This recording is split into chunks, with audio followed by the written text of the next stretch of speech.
Welcome to the third part of our webinar series, The Blueprint of the Strategic Demand Marketing Plan. I'm joined today by our three expert guests, Chief Operations Officer Jennifer Harmel, Chief Growth Officer Jessica Jones, and Senior Strategy Director Jen Watson. In our last section, we talked about developing insights, applying them to your buying process, and building a conversation track architecture. Today, we are going to talk about the next step in creating your plan, which is crafting both a content marketing model and an engagement channel model. So let's dive in. Jennifer, can you elaborate a bit more on what a content marketing model is? Yeah, I feel like this is where all the magic really starts to happen. For me, it gets really fun because obviously there's a huge creative element to it. But once you have your personas and your conversation tracks identified, you really have to populate those. What's the actual content? What's the message? What are the content types that you need to serve up? At the top of the funnel, your initial stages of the buying process, you want to really be coming forward with more thought leadership content. You never want to lead with talking all about yourself, like it's like a dating analogy, or going back to the last session when I was talking about it being a two-way conversation. Your best foot forward at the top of the funnel is going to be thinking back to those macro trends and buyer pain points that you uncovered in the insights, and really making sure that your content is crafted around that. As you go further into the steps of the buying process, the more and more your content can be around the product or the solution that your company has to offer, right? A lot of clients ask us, okay, Jennifer, what's the magic formula in terms of, how much content do I need? And there's really not a magic bullet here. I will say though that you need to think about really two things there when you're thinking about just how big, really three things, I guess, how big your model needs to be, right? Think back to, of course, how many conversation tracks do you have, right? There are similarities to personas and there are differences. And so obviously you want to have content that really speaks to those differences. It can't be a one size fits all approach. If I think about buyer pain points, for example, and if there's a stage in the buyer buying process that's tied related to those pain points, obviously you want to have content that speaks to each and every one of those possible pain points. Because remember, people can enter and exit the flow at any point. And so you want to be able to serve up content that's really going to pique their interest. You also need to think about, the other part about the magic number of pieces is you don't want people, as you think, kind of have to skip ahead to how this is actually going to be operationalized in your marketing automation platform. You need to have enough pieces so that somebody's not going to get stuck, right? As you're serving that content up from an outbound perspective, if they're unresponsive to the first couple and you only have two, there's nothing that will really progress them forward to the next stage. And that's really ultimately all we're trying to do here, right? We might have 100 pieces of content that nobody's ever going to read all of them, and it's certainly not even our intent. But we need 100 to cover those different personas and to cover all of the different pain points and the different macro trends. Kind of think of it as more at-bats to really maximize the opportunities to pull somebody into your funnel. So that's how I like to think about the content model. I guess the last thing I would say is around really format, and that's where you need to think back to the insights around content consumption preferences, not just to inform the engagement channel strategy, but also to inform, do they like infographics? Do they like long form white papers? Does that differ by stage of the buying process, and making sure that you're incorporating that into your model as well? I think what you said early on about the type of content that you would want at top of funnel versus middle of the funnel versus bottom of the funnel, and how that would potentially vary. I think it requires a lot of discipline for many organizations to use that top of funnel content to not be about them. But you're absolutely 100% accurate that that's the thing that's really going to pull people in, is when you're talking to them about their pain points and the things that they're struggling with on a daily basis, but you're not trying to cram a solution, your solution down their throat. But I've seen this time and time again at companies where people, it is like dating. There's going to be some people when you go on a date that they're just going to talk all about themselves for the first date, and that's going to turn some people off, right? And so that's what you want to stay away from. But I do think it requires a certain element of discipline to do that top of funnel content the right way. Yeah, it certainly does. And that's why most of our clients, when we first start working with them, they think they have so much content, and maybe they do, but 99% of the time it's content that aligns to the middle of the funnel and on down. It's usually never at the top. It's funny you say that. I actually think that most of our clients really struggle with middle of funnel. I think the most. I think it's really clear. They might not be doing a good job, to your point, Jen, right? But it's like it's really clear what the objective of top of funnel content is, right, to people, or at least they think it is. And I think that bottom of funnel too, right? It's that they think or sales enablement content, right? Let's not forget sales enablement content as well as part of that content model. Like all of those, I think the objective of that is really clear, but I think that the middle of funnel is where it gets murky, and going back to what we just talked about in the last piece, right? About really mapping out that buying process and having very discrete steps and an understanding of what people are trying to achieve or understand to keep moving through that funnel in a meaningful way, right? Is why people struggle, because they don't have a good understanding of that buying process. So they think they do, but that middle of funnel is where it gets really muddy, I think. Yeah, that's a great point. Also, with the content, I think something that we've talked about is existing content. So what kind of content do you already have? Jessica, you were just talking about, you may have a lot of content at a certain, that accommodates a certain stage of the funnel. But I don't think that people ever want to lead with what kind of content do we already have and where do we fill in the gaps. You have to start with that conversation track architecture that informs what the content model looks like. You don't want to try to reverse engineer what content you're supposed to have based on what they do, though. They try. They do. And obviously that's tempting, right? Because you want to use the resources you already have. So we do have a lot of conversations with our clients about repurposing content and how do we leverage existing content in a way that fits into the content model and supports the conversation track architecture in the way that it needs to. But you don't ever want to jump straight into the content you're already working with and then try to fill in the gaps. That is a recipe for disaster. No. I think it's because content just takes so much time and effort and resources to produce, right? It's really where the rubber hits the road, and it takes a long time to be thoughtful and meaningful about it. And so people, when they think about, but that's actually the beauty of the model, if you think about it, right? Because most organizations are creating content. They put together content calendars. Maybe there's a campaign or a theme or whatever's going on this month. Okay, what are we going to write this month, right? But now you have this informed strategic plan that's laid out to understand where you need content, how to drive that content calendar in a meaningful way to make sure that it's leveraged in the appropriate way, et cetera. You understand your gaps, and it's a much more informed process. So I think that's right. Good.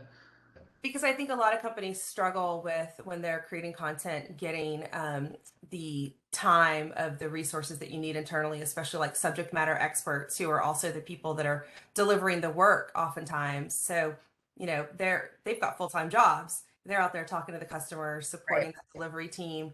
And it's much better to be able to go to them and say, we know exactly what kind of content we need. We know where we need it in the funnel. This is where we need your support, instead of coming to them multiple times throughout the year. Surprise, we feel like we need another piece of content because, you write a blog post about what? Oh, just whatever. Right. It's deliberate. Tell us. It's deliberate. There's an intent behind it. And then I think it's easier to get internal support. Yeah. Should always be outcome oriented. Every piece in every stage, outcome oriented, and the outcome is to move people down the funnel, right? I don't think organizations think that way, though, about their content production if they don't have a mature model in place. Definitely not. Now that you have the content model, the next step is to build an engagement channel model. So Jessica, could you talk to us a little bit more about what that looks like?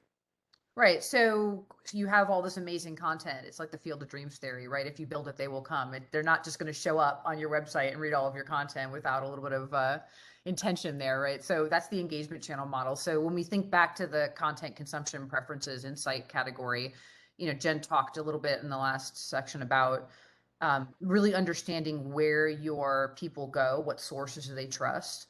So thinking about this is across every single, again, conversation tracks and personas. Different people are going to trust different things at different stages of the buying cycle. So let's take maybe initial recommendations, right? They might be going to peers that say, and then you go to LinkedIn and or you're doing searches on Google or whatever it might be, right? But there are various different ways to get to the content. And that's what engagement channel really is. It's a way to get to something. One of the things that I think people are very stuck around traditional engagement channels. And one of the things we've been seeing recently is really a lot of different things, new types of engagement channels coming up. So we recently, Jen and I were on an account that was very surprising. It's a very professional account, and they were talking a lot about Reddit and Reddit boards and going to Reddit and trusting things. And we were surprised by it and brought it up. And there were some executives when we did the presentation that were like, we're not talking in groups. And it was because they had this very underground proprietary, a lot of very niche market type conversations. And the only way they could find those conversations or people that could answer those types of questions were on those niche groups on Reddit. So, I think what it kind of teaches you is that you can't be afraid to try new things. You have to ask people, right? It all starts with asking people. And it's not sure peer recommendations and word of mouth and things like that work into it, but people at some point are going out and they're searching and seeking out content. And so you have to be, creative and you have to meet your customers where they're at, even if it's someplace you're not comfortable as an organization, right? You have to get out there and try it. And it also works into different formats, like we were talking about before, right? So video or podcasts are another big thing we've been talking about a lot, right? I mean, we just started our own podcast, and it's because you've got this blurred line between work and personal right now, right? People are working, you have this hybrid models, people are working from home or they want content that can be consumed on the go. So the podcast works perfectly into that, right? You're driving home, you're stuck in traffic, you can listen to a podcast. You go for your morning run, you can listen to a podcast, right? But that's not something that traditional enterprise level B2B organizations right now, it's foreign territory for a lot of people. So those types of things, we're seeing more and more. So don't be afraid to get out there and try new things, but it all starts with asking your customers. You get to get out there, talk to people, where are they going, what sources do they trust? Yeah, this goes back to what we talked about in a previous podcast where I think a lot of times you think you know the buyer better than you do. And so, you're using engagement channels that have worked well for you and, why fix it if it ain't broke kind of mentality. But you don't want to make assumptions. Things do change. I mean, one of the reasons why you were just talking about people wanting more content on the go is because of the pandemic and, kind of the push to digital that created. It expedited something that was already happening. And so you have to look at those trends as macro trends and even the trends within, your organization and within your specific customers and see, what's happening that could justify taking another look at our engagement channels. And you may find that while you thought everything was working great, you make a couple of tweaks that are just game changing.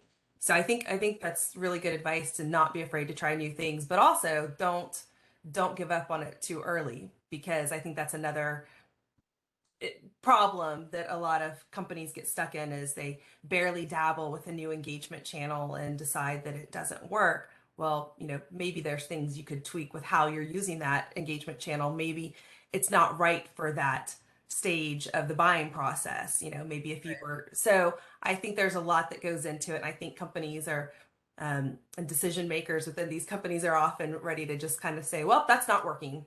And there's got to be a little bit more discipline behind it. I think there's generational considerations too.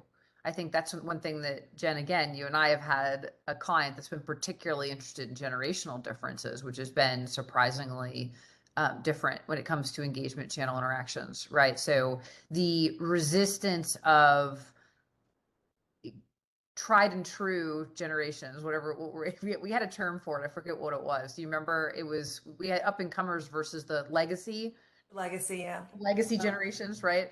But legacy generations, they prefer to pick up the phone. They want to talk to somebody. They want to do that type of, that have that relationship. But these younger generations, they prefer digital interactions until that one moment that they're ready to talk to sales. So they're going to surprising amounts of engagement channels as well throughout the process. I think recently we just did some research. I think it was something like nine channels that somebody interacts with before they even talk to sales, right? In learning about a company, an organization that they want to do business with. That's a lot.